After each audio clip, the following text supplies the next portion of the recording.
नमस्कार, बहुत स्वागत है आपका। आप देख रहे हैं ग्रैंड धर्मा सन्मार्ग। सोमवार के दिन भगवान शिव की आराधना करने से जीवन के सारे कष्ट ही मिट जाते हैं। चाहे वो कैसे भी कष्ट हो, जीवन की कैसी भी परेशानी हो, बाधाएं हो, उनसे आप बाहर आ जाते हैं। शिव जी की आराधना करने वाले को कभी भी जीवन में कोई भी ग्रह बाधा परेशान कर ही नहीं सकता। शिव जी पर तमाम तरीके के चीज़ें वस्तुएं अर्पित की जाती हैं ताकि आपके जीवन के परेशानियों को दूर आप कर सके। जब संसार को बचाने के लिए शिव जी ने विष पिया था, तब विष जो पीने के बाद उनके कंठ में विष उन्होंने रख लिया था, तब यहाँ पर उनके कंठ में असीम जलन पूरे शरीर में हो रहा था। और यहाँ पर समुद्र मंथन की कथा में भी ये बात आती है, विष्णु पुराण भागवत पुराण में भी वर्णित है कि समुद्र मंथन के दौरान जब संसार को बचाने के लिए भगवान शिव ने विष पी लिया था, तो उनका पूरा कंठ ही नीला हो गया था। और इस विष के प्रभाव से शिव और उनकी जटा में बैठी देवी गंगा पर भी जब ये प्रभाव पड़ने लगा, ऐसे में समस्त देवी देवताओं ने शिव जी को दूध ग्रहण करने का आग्रह किया। और जैसे ही शिव जी ने दूध ग्रहण किया तो उनके शरीर में विष का असर कम होने लगा। सोमवार के दिन शिव जी को मनाने के लिए विशेष तरह के प्रयोग तो किए ही जाते हैं। साथ ही जीवन से कर्जों की समस्या से मुक्ति पाने के लिए, धन की मुश्किलों से बाहर निकलने के लिए, घर में लंबे समय से शुभ मांगलिक कार्य नहीं हो पा रहे तो घर में शुभ मांगलिक कार्य होने के लिए, यहाँ तक कि संतान की प्राप्ति के लिए भी शिव जी के शरण में आके अगर छोटा सा प्रयोग करें तो मुश्किलें समाप्त हो जाती है। अगर आप कर्जों से परेशान हैं, जीवन में समस्याएं एक के बाद एक परेशान करें, धन की समस्या बहुत ज़्यादा है, तब एक बार बटकेश्वर महादेव के शरण में आ जाएं। कर्जों से की समस्या से, धन की परेशानी से आसानी से आप बाहर निकल आएंगे। सबसे पहली बात तो बट का वृक्ष यानी बरगद का पेड़ आपके घर के आसपास है तो वहीं पर आपको जाना होगा। सोमवार के दिन ये प्रयोग करना है, लगातार 3 सोमवार करना है। 1 लोटा जल में 1 चुटकी पिसा हुआ चावल, 1 चुटकी हल्दी लेकर आप किसी भी बरगद के पेड़ के नीचे चले जाएं और वहां पर जल अर्पित करें और बटकेश्वर महादेव को प्रणाम करें। यानी जल अर्पित करना है जड़ में, लेकिन प्रणाम करना है बटकेश्वर महादेव को।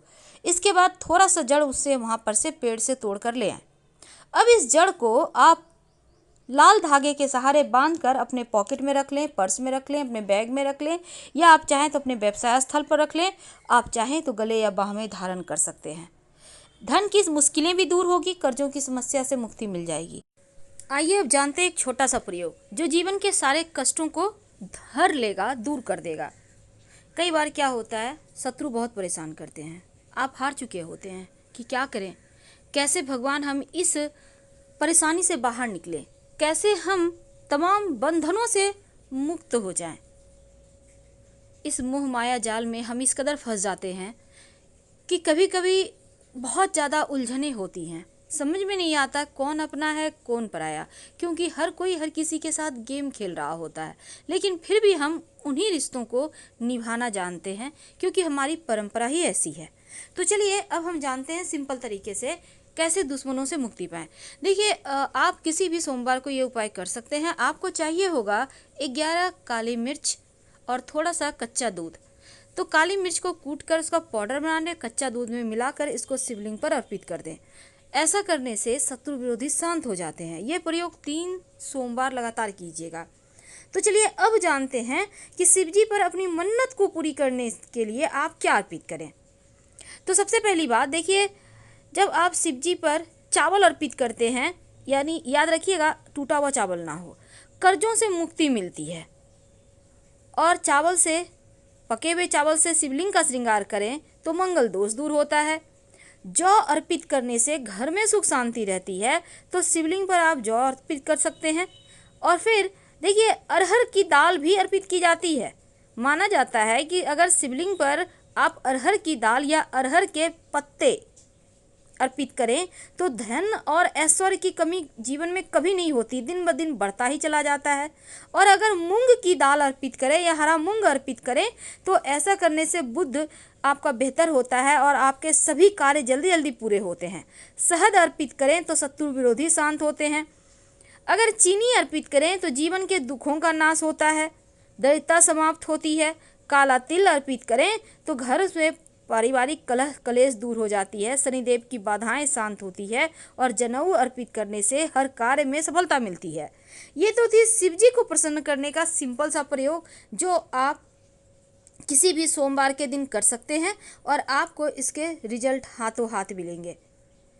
जीवन के तमाम कष्टों से बाहर निकलने के लिए आप शिव जी के शरण में ही आइए, क्योंकि भगवान शिव को अजन्मा अविनाशी माना गया है और भगवान शिव सभी देवताओं से अलग मंदिर में शिवलिंग के रूप में पाए जाते हैं।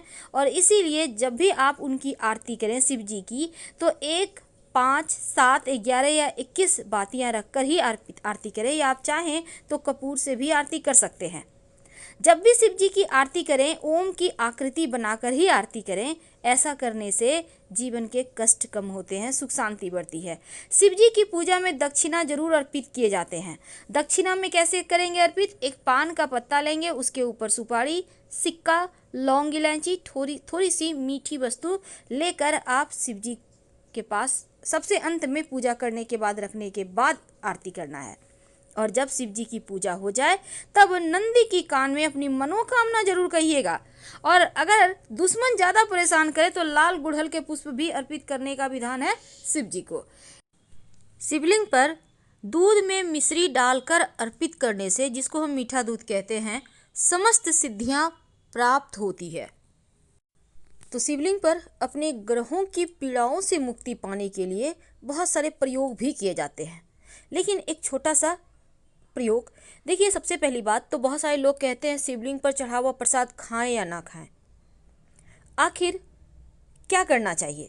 शिव महापुराण के अनुसार मिट्टी का, साधारण पत्थर का और चीनी मिट्टी से बना हुआ शिवलिंग पर चढ़ा हुआ प्रसाद भूलकर भी नहीं खाना चाहिए, क्योंकि ऐसे प्रसाद को अगर आप बहते जल में प्रवाहित कर दें तो बहुत अच्छा है।